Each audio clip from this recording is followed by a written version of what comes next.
Hello board gamers and welcome to my Civolution solo review video. I'm not going to teach rules or anything like that, but I'm going to show you the solo mode and what do I think about it, etc. So the solo opponent in this game is called Vicky, and you use this deck of cards to play Vicky's turns. And the solo mode is really simple. You just play your own turn, and then it's Vicky's turn, and you're gonna reveal one of these cards.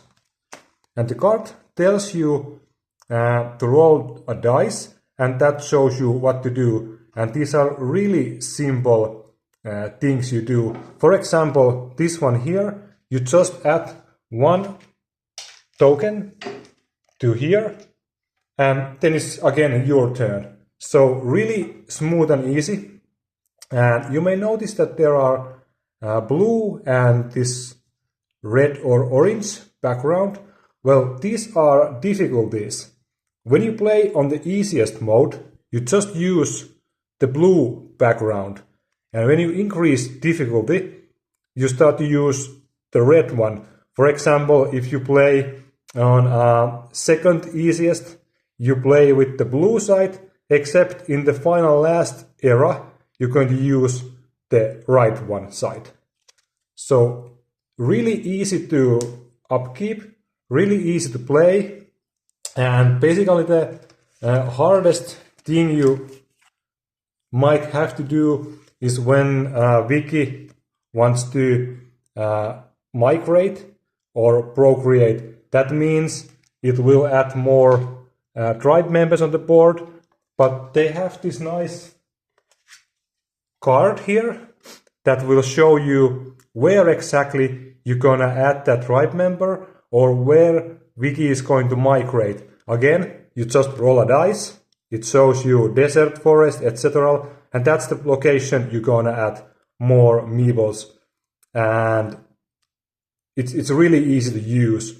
They even have these symbols here because in the board you have 3 forest, 3 deserts, etc. So which one of the deserts Vicky is going to migrate, this will tell you what piece that will be.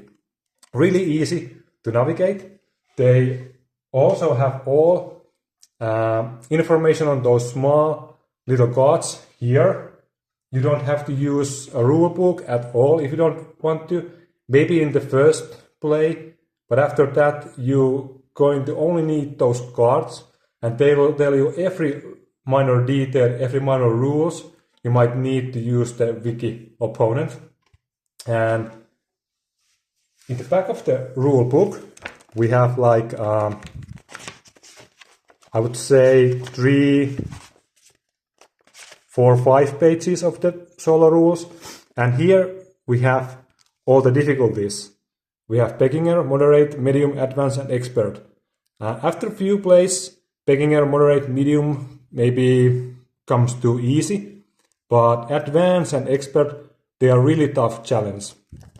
So I think this game has a lot of replay value, because all my games I have played like 6, 7, 8 times now the solo mode, and every game seems to be a little different, not feeling like same strategy is the way to go in any of those games. And that really adds the replay value, for me at least. And I think this game is going to be compared a lot to Feast for Odin, for example. And if I compare the solo mode, I like both of these games, but Feast for Odin only has beat your own high score, and this has actually opponent that plays like a human player.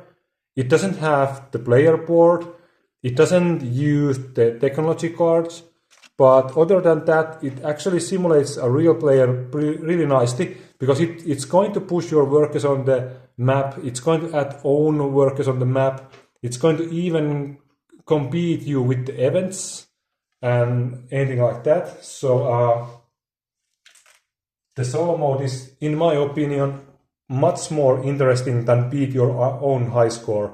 And also the solo is easier to run than something like Gaia Project, or I would say even easier than Ark Nova, So that's a huge plus for me when the solo mode is not that complicated to play, and you can just play your own turn and then just draw one card, do the Vicky's turn, and again it's your turn. It's I would say it's really smooth, really easy to play. And they even thought minor details. There are some events in the game that are going to use some things that the wiki doesn't have, like ideas that are only on the player board. So this card will tell you what to do when that kind of event comes. And here are different codes that will tell you what rows wiki is going to use instead of stuff it doesn't have, to compare which of you win the event, wiki or you. So they even thought those minor details that make the game really feel like you are playing in a normal game, I would say. As a solo player, I like games like Voidfall, Mage Knight, Dune Imperium, stuff like that. And this is like a heavy-ish Euro game, I would say. It's not at all that complicated. It has a lot of rules, but the rulebook is really good. And my first playthrough was actually reading the rulebook, playing from that, and I made only few mistakes. And second game, I kind of nailed all the rules. So yeah, it's kind of heavy-ish Euro, but it's not that heavy. And reset takes like I would say 10 to 15 minutes to do, and playtime is something like 19 to maybe 2 hours. So so that's 19 minutes to 120 minutes. So the playtime is, in my opinion, it's pretty nice. It's not too short, not too long. But if you want something you can play in 15 minutes, this is not game for you. But replay value is, in my opinion, really high, because the game is running, at least what I have seen, always need a different path, and the cards you receive in the beginning of the game really makes you go different roads every time. And also game is using randomized scoring tiles, which will always give you points from different things. And that's also going to be a factor in Wiki's deck. So there will be cards like this, which will show you that Wiki will gain score from things that are now the scoring tiles. And this makes Wiki play a little bit different each time, depending on what scoring tiles you are using in that game. And they are randomized. So some games Wiki might have a lot of tribe members on the board. Some games it could have a lot of prosperity. And sometimes it could have really high tech tracks. And that also makes challenge for you, that you have to kind of navigate through the game in a different way each time you are playing. So yeah, I would say this is an awesome solo game. I really enjoy it. I don't really have that many complaints. Maybe reset time could be shorter, but after coming from Voidfall, I'm really happy that this is really short reset time when I compare it to something like Voidfall. Yeah, if you are a solo player like me, I really highly recommend to get this game if you like these kind of games. It's like a little bit like a tableau builder, worker placement, civ game. It has the exploration in the game. It's not a true civilization game. It's like all those things together, and it somehow reminds me of a little bit like Gaia Project, Feast for Odin, but in a good way, in a really good way. And it's a high plus for me that there is a real solo opponent that's so easy to run, so low upkeep to use. So that's always a huge plus.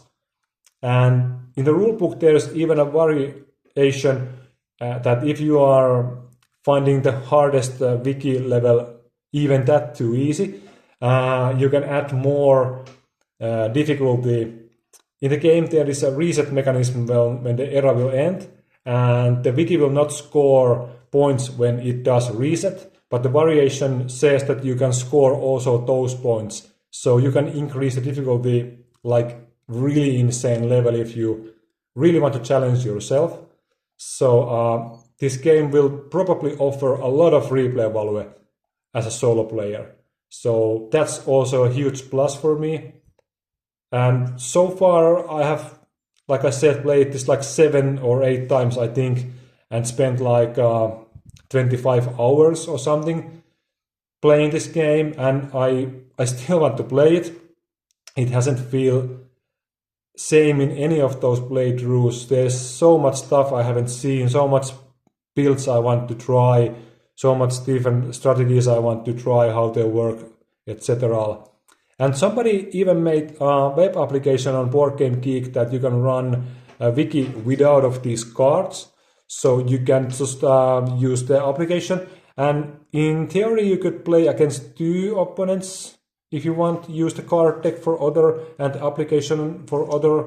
So, but then you have to make a little adjustments on the rules, because the rules at the moment just tell you how wiki operates against one player. So you kind of have to little vary the rules in your own way. But technically you could play this as a 3-player game with 2 solo opponents if you really want to push the game in that direction.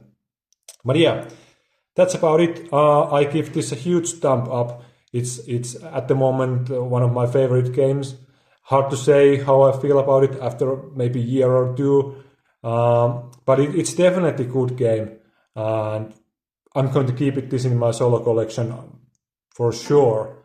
So, and if you have any questions about the solo mode, I'm happy to answer those. Leave a comment below, and I will answer as soon as I can. And yeah, I hope to make more of these solo review videos. So hope you see next time. Thank you for watching, and bye.